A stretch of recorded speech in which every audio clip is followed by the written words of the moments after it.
Merhaba arkadaşlar, kanalıma hoş geldiniz. Bugün sizlerle birlikte ekonomiyi yorumlayacağız. Dünya para piyasalarının teknik analiz verilerinden bahsedeceğim. İlk olarak dolar Türk lirasında dün açıklanan Amerika Birleşik Devletleri işsizlik maaşına başvuranların sayısı 444 bin olarak açıklanırken bir önceki dönemki başvurular 478 bin kişi olarak revize edildi. Yayınlanan Federal Açık Piyasa Komitesi toplantı tutanaklarında tahvil alım programında değişikliğe gidilmesinin uygun olabileceğinden bahsedilirken piyasalarda da tedirginlik hakimdi. Haziran ayında gerçekleşecek toplantı merakla beklenirken yaşanılan gelişmeler çerçevesinde dolar Türk lirasına teknik olarak baktığımızda yukarı yönlü hareketin devam etmesini beklediğim kurda 8,43 ve 8,50 Türk lirası seviyelerini yakından takip ettiğim önemli direnç noktaları. Olası satışların görülmesi durumunda ise 8,35 ve 8,28 Türk lirası seviyelerini yakından takip ettiğim, dikkat etmemiz gereken destek noktaları. Euro Türk lirası tarafında ise Avrupa Merkez Bankası yetkilisi Lane, enflasyon oranındaki artışın geçen yıldan kalan şoklardan kaynaklandığını belirtirken kalıcı enflasyonist ortamın görülmediğini yineledi. Euro bölgesi Nisan ayı tüfe endeksi beklentilere paralel bir şekilde aylık bazda %0,6, yıllık bazda ise %1,6 olarak artış gösterdi. Ekonomik toparlanmanın hızlanmasıyla birlikte hedeflere ilişkin iyimserlik devam ederken Euro Türk lirasına teknik olarak baktığımızda yukarı yönlü hareketlerini devam ettirmesini beklediğim kurda 10,30 ve 10,35 Türk lirası seviyelerini yakından takip ettiğim önemli direnç noktaları. Olası satış baskılarının görülmesi durumunda ise 10,24 ve 10,20 Türk lirası seviyelerini yakından takip ettiğim, dikkat etmemiz gereken destek noktaları. Euro dolar paritesinde ise Amerika Birleşik Devletleri işsizlik maaşına başvuranların sayısı toplam 444 bin kişi olurken devam eden işsizlik başvuruları 3 milyon 751 bin kişi oldu. Federal Açık Piyasa Komitesi toplantı tutanaklarına göre yetkililer ekonomik toparlanmanın tam anlamıyla istenilen düzeyde olabilmesi için zamana ihtiyaç duyduklarını vurguladılar. Varlık alım programında değişikliğe gidilmeyeceğinin sinyalleri üzerine paritede sert geri çekilmelerin yaşandığını gördük. Euro dolar paritesine teknik olarak baktığımızda yukarı yönlü hareketlerin devam etmesi halinde 1,2265 ve 1,2285 seviyelerini yakından takip ettiğim önemli direnç noktaları.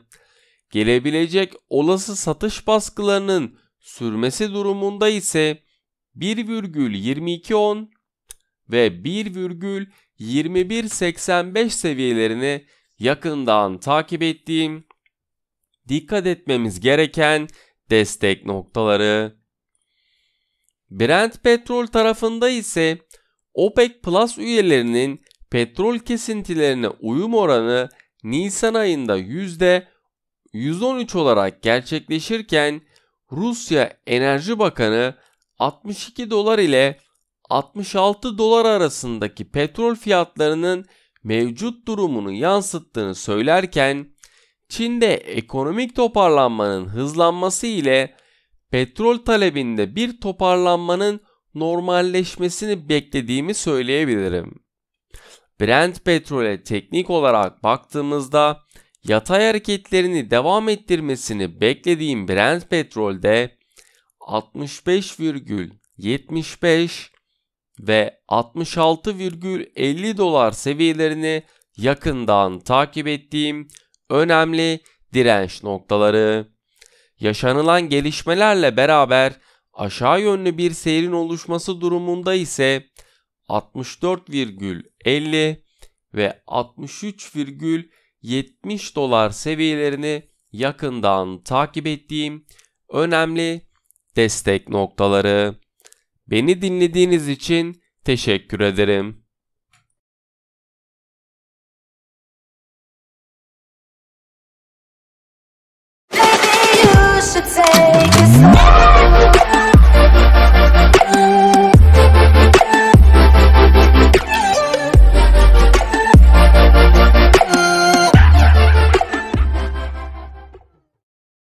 Merhaba arkadaşlar, kanalıma hoş geldiniz. Bugün sizlerle birlikte ekonomiyi yorumlayacağız.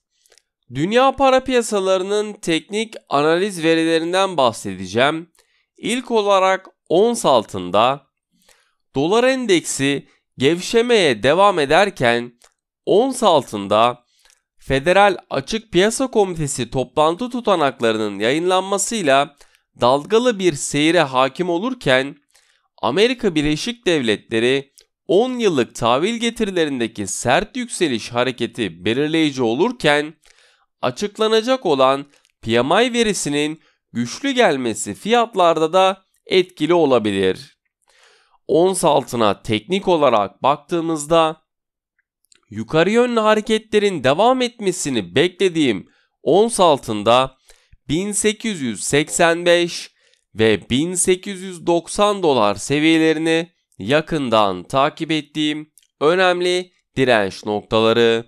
Satış baskılarının görülmesi durumunda ise 1870 ve 1860 dolar seviyelerini yakından takip ettiğim, dikkat etmemiz gereken destek noktaları. Gram altın tarafında ise ons altındaki görülen yukarı yönlü hareket dolar endeksindeki görülen gevşeme ile devam ederken döviz kurundaki görülen geri çekilme gram altındaki yükselişi sınırlıyor. Gram altında yukarı yönlü hareketlerin devam etmesi durumunda 510 ve 520 Türk Lirası seviyelerini yakından takip ettiğim önemli direnç noktaları. Gelebilecek olası aşağı yönlü hareketlerin olması durumunda ise 500 Türk Lirası ve 490 Türk Lirası seviyelerini yakından takip ettiğim, dikkat etmemiz gereken destek noktaları. Pound dolar paritesinde ise açıklanan verilere göre İngiltere'de Nisan ayında enflasyon %1,5 artarken yıllık bazdaki artış ise tekrardan %1,5 oldu. İngiltere Merkez Bankası yetkililerinden geçici olacak olan yüksek büyüme ve yüksek enflasyon oranı para politikası için ana endişe oluşturmadığını vurgularken Pound dolar paritesine teknik olarak baktığımızda yukarı yönlü hareketlerini devam ettirmesini beklediğim paritede olası yukarı yönlü hareketlerin oluşması durumunda 1,4137 ve 1,4155 seviyelerini yakından takip ettiğim önemli direnç noktaları. Aşağı yönlü seyrin oluşması durumunda ise 1,4090 ve 1,4075 seviyelerini yakından takip ettiğim, dikkat etmemiz gereken destek noktaları. Dolar yen paritesinde ise Japonya'da TÜFE Nisan ayında yıllık 0,1 azalış gösterirken manşet enflasyondaki azalış 0,4 olarak gerçekleşirken Japonya hükümeti Moderna ve AstraZeneca aşılarını onaylarken Federal Açık Piyasa Komitesi toplantı tutanaklarının açıklanmasıyla birlikte fiyat hareketliliklerinde de artışların yaşandığını gördük. Dolar-yen paritesine teknik olarak baktığımızda yukarı yönlü hareketlilerini sürdürmesini beklediğim kurda 109,20 ve 109,50 seviyelerini yakından takip ettiğim önemli direnç noktaları. Gelebilecek olası satış baskılarının oluşması durumunda ise 108,50 ve 108,15 seviyelerini yakından takip ettiğim, dikkat etmemiz gereken destek noktaları. Beni dinlediğiniz için teşekkür ederim.